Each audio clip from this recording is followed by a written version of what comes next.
couple of weeks ago, I had the opportunity to preach at Good Shepherd United Methodist in Parma. And while I was there, I preached within their Lenten sermon series. And the texts I had were from Isaiah 55 and Luke 13. Now, Luke 13, part of that at least, tells the story, the parable of the fig tree in a vineyard, of all places.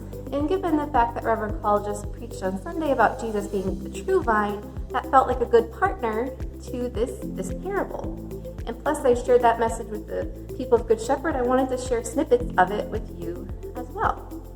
So we have the story of a fig tree planted in a vineyard.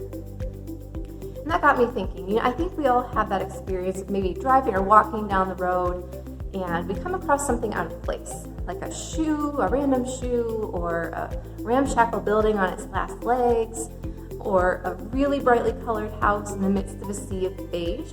I think we've all seen something that looks out of place. But what if we're the one who feels out of place?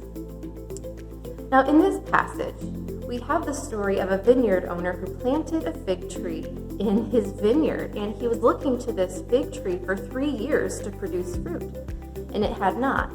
And after 3 years, he goes to his gardener and says, "Hey, this tree isn't producing any fruit. It's wasting. Don't let it deplete the resources anymore. Just take it out."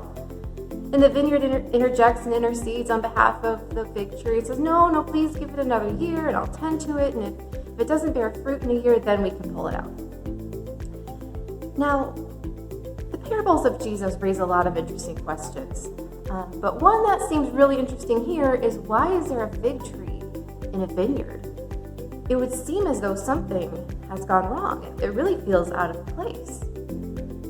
And we have that experience of feeling out of place, of sticking out like a sore thumb. Maybe we're somewhere and we speak differently, or we're from a different culture, a different upbringing. We have a different educational background. Maybe our work situation is different. Or maybe you were put in a situation that wasn't meant for you, and you were expected to thrive.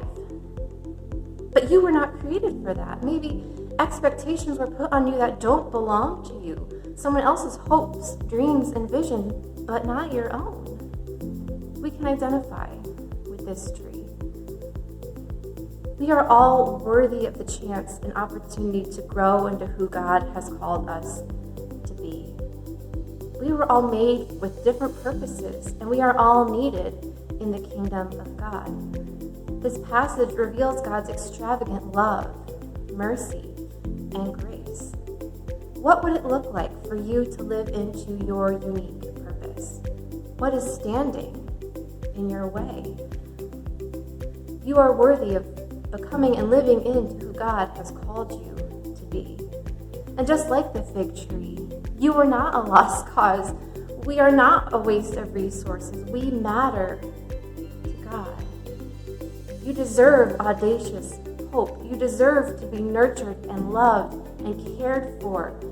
Your fruit will come, right? Because we are connected to the vine. And it might not be what you would expect, but fruit will come.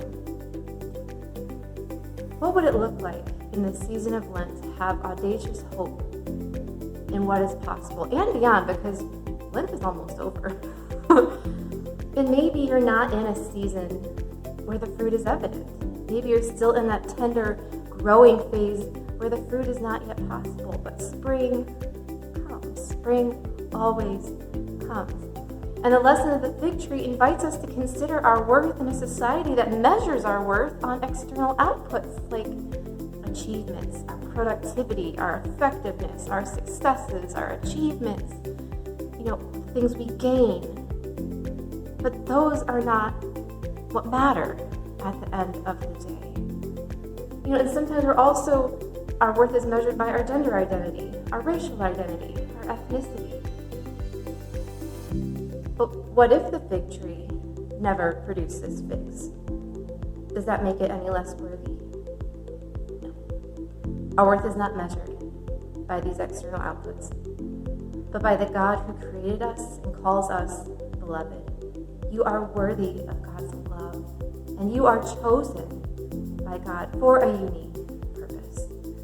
God invites us to an expansive life filled to the brim with God's goodness, mercy, hold on to that audacious hope that we have in God. You are worthy. Grace and peace.